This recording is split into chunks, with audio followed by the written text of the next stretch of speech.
So,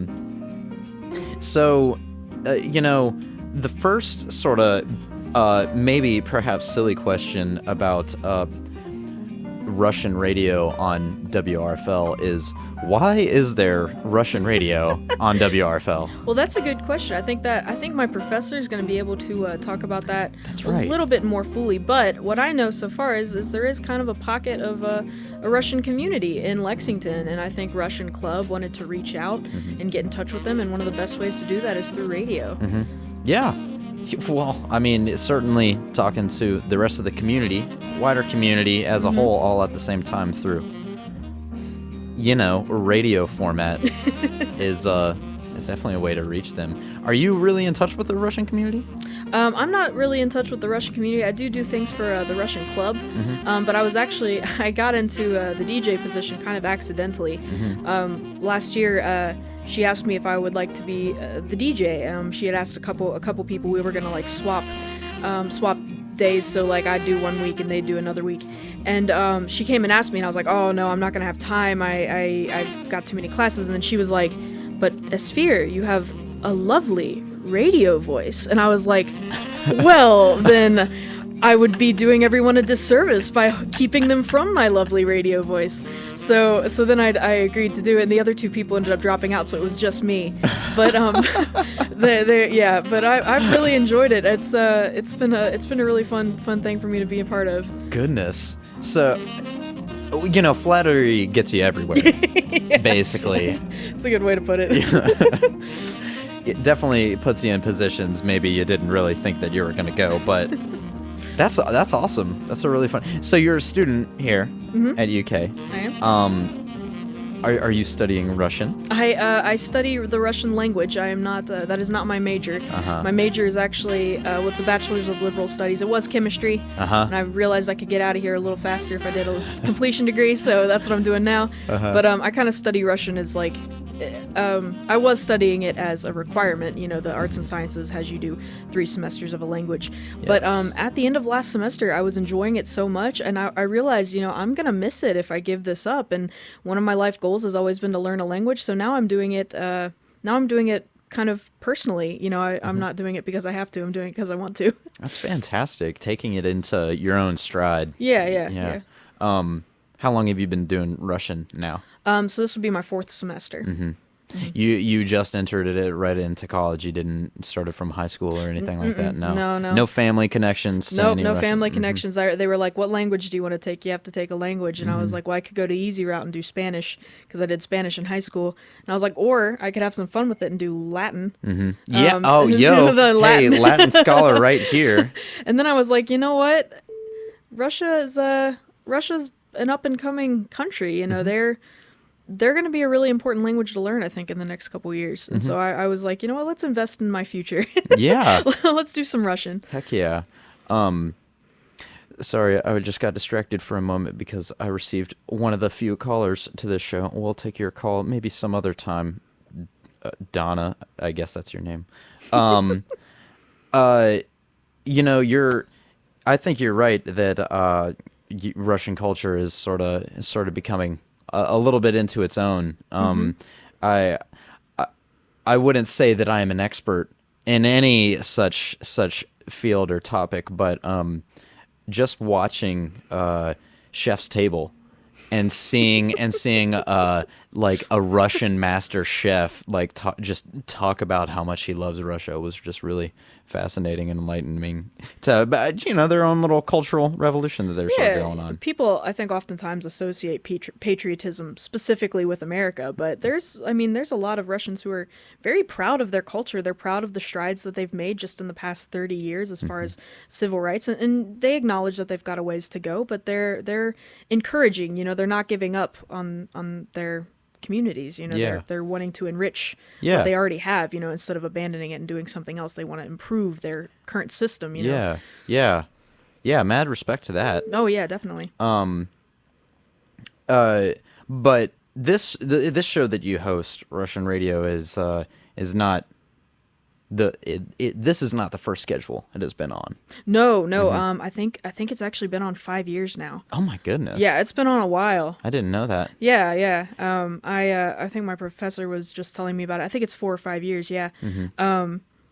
They started at the club, approached WRFL, and asked if they could get a slot, for their club, and WRFL obliged. And they had their first show 4 years ago, and I guess they've been doing it ever since. That's fantastic. Is it always a Russian student host as the formal DJ combined with the rest of the cast of Russian students? That is a good question. I think they may have had a non-Russian host, a Russian student host at some point. But the past couple years, she's really tried to get a Russian student involved in it. Partially because, when you need to announce the song titles, it's good to know a little bit of Russian. Yeah. Yeah. But I think the other reason is she kind of wants the community to support itself, and having a Russian student from Russian club be the DJ is a really good way to get somebody else involved in the radio class. Absolutely. Wait.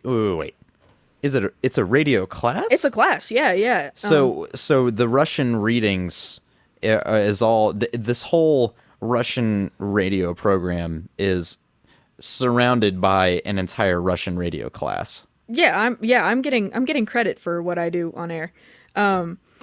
It's MCL 595 and modern classical languages. Yes, modern and classical languages. And it involves reading with the professor, at least for an hour a week. You usually go over the reading we're going to do on air, practicing your pronunciation and getting all those things correct. And then you actually, throughout the semester, you build a portfolio of your own reading. So you record yourself reading the different readings every week, and you upload them, and then she compiles them into your own personal language portfolio that if you ever needed to apply for, I think they just had somebody do Fulbright, if you ever need to apply for Fulbright and stuff like that. That's awesome. You have something to show them. Yeah, because we record everything here in RFL, and that's a very smart way to do it.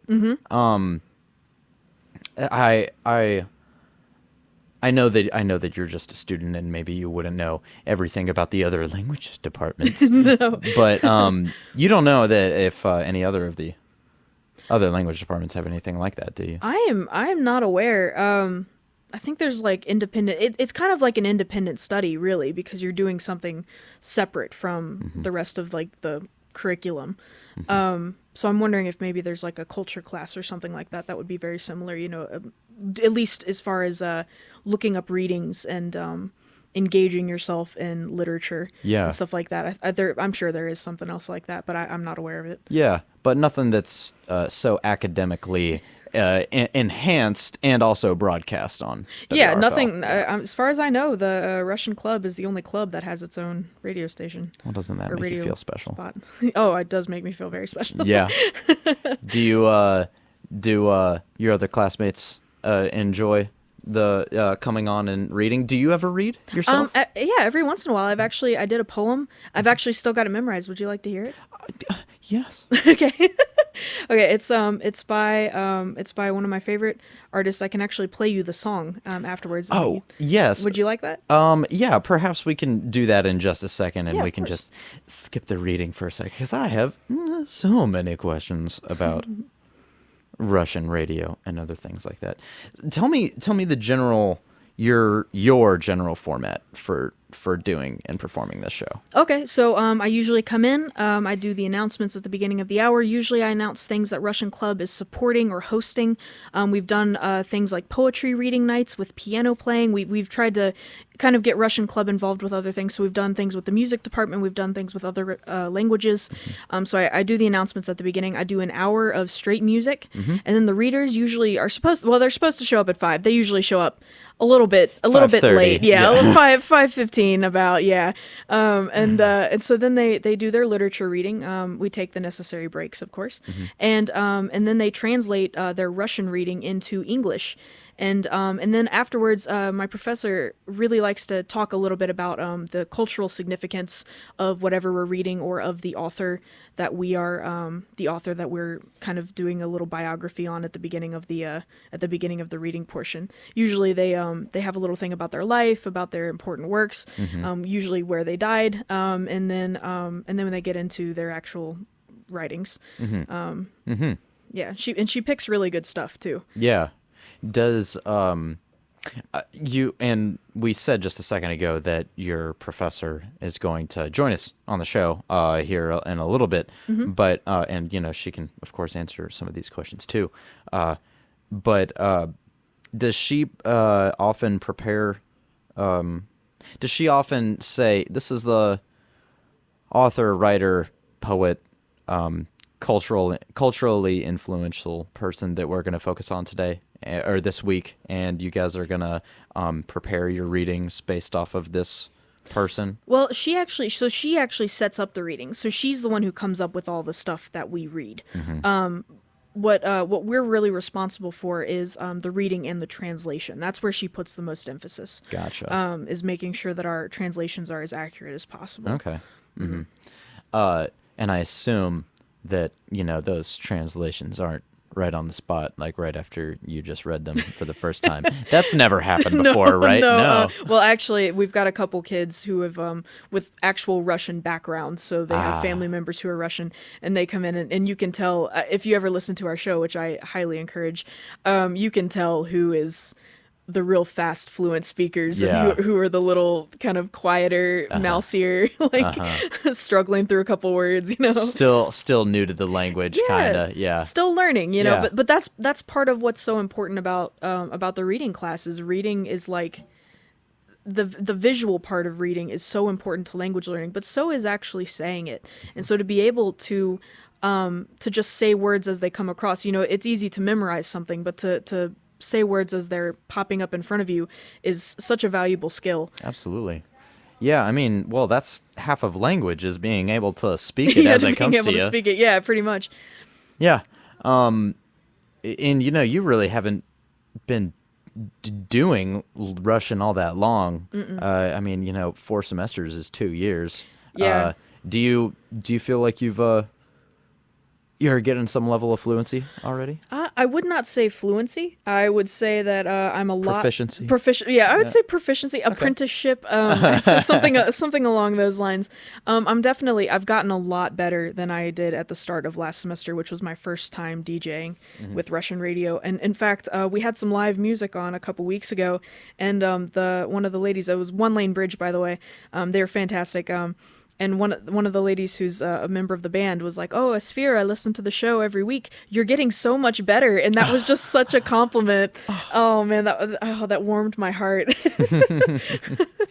Do you often have frequent listeners that you think you know about? Well, I know about them. I know about One Lane Bridge. I also know my professor has people who listen in Russia. Wow. Yeah, so she's got people, I think maybe family. So like family or maybe previous students. She's taught, I think, in multiple countries. Wow. I think she used to teach in Germany, so she might have some Russian people that she knew there. Yeah. She's really plugging the radio. Yeah. That's fantastic. I think it would be really cool to all of a sudden just get an international call being like, "I am listening hours away." Yeah. Please play this song. I'm literally listening at 4 a.m. because the show comes on at 4 p.m. at your time. So gosh. I'm that dedicated of a listener. Yeah, that would be amazing if I ever got an international call. Yeah, all you international listeners, if you want to call, please call. I'd be so happy to get a call from you. What is the day and time of your program? It is Thursdays from 4 to 6 p.m. And is after classes. What's your day leading up to Russian radio? Pretty much class, more class, and then a small break, and then radio. Man, yeah, I understand. You feel that? I feel that. That's been my life before. Work. It's often been work than radio. Work. Oh Yeah. yeah. Thankfully, I usually work after after classes, which is good. Yeah, yeah. I mean, the radio is such a sweet gig. How long did it take for you to do training? Did you do? I mean, since you did it for a class, did you do normal orientation training? Yeah, I did all the normal WRFL stuff. I started last spring. I trained with Ronnie, who's one of the most amazing people. He actually works. I work with him. Yeah. And he trained me. So I had to do the test and all that stuff, and then I got to host my own show as per WRFL Agreement. rules. Yeah. What was the other radio program that you hosted? It was The Show with Ronnie from Keeping it very. I mean, Ronnie, if you know Ronnie, he doesn't mess around. You know, he tells you how it is. If it's a show, it's The Show with Ronnie. You know, It's a show, man. And I don't know if he's on this semester, so I'll have to ask him about that. I don't think it is actually, or at least that show. Yeah. At least The Show with Ronnie is not on anymore. I'm not sure. Yikes. I should know that. Like it's my new job now, kind of. I'm a new assistant programming director right. nowadays. I forgot you were Yeah. assistant programming director. Yeah, we're working up the ladder, ladies and gentlemen. It's crazy. It's crazy. Well, congratulations for that, by the way. Well, thank you. I think this is an awesome job to have as far as being an assistant programming director. That you get to engage with all the shows. You know, I'm thinking more and more that that this should be a staple for I a agree. programming I director. agree. Yeah, I think it's really good to really know and get to talk to the people that are doing these programs all the time. Do you have Russian descent? Mm-mm. Why is your grandma like so interested in Vladivostok? Oh, my grandmother is a well-rounded, well-educated cultural guru. A very Renaissance woman. Oh, yes, very much so. She is amazing. She has encouraged me to do all of the traveling that I have ever done. She's encouraged me to see new places and to try new things. And honestly, that's probably one of the things that influenced, kind of subconsciously, influenced my wanting to study Russia was probably my grandmother's being like, do something different, try something new. You know? Yeah. And Russian is definitely different in terms of both written and spoken language. So, Yes. What was the most difficult thing about trying to learn the written language of Russian? Well, I would say the fact that the letters, Are different.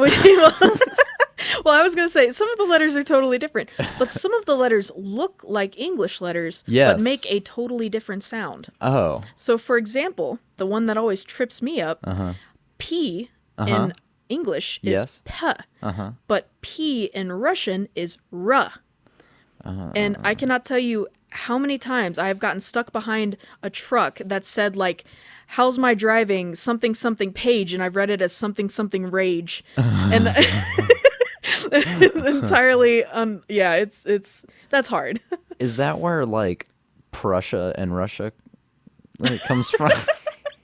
That's maybe the Russia was just like, hey, let's just combine those two letters. I mean, I make know it Russia. I mean, I know that it's like two completely different areas, but I highly doubt that has anything to do with it. But that is a good similar thing to bring up. I don't even know what to think about that. Okay, you said that you had recording of it started with a D ? No, maybe I'm just getting any Russian name mixed up with any other Russian name that I know. But you previously mentioned that you have a recording that you did recently, that this is not a recording of yourself, but this is a song that you I'm gesturing with my hands. You spoke yourself. Yeah, so the artist's name is Bulat Okujava. Okay. This is actually a really interesting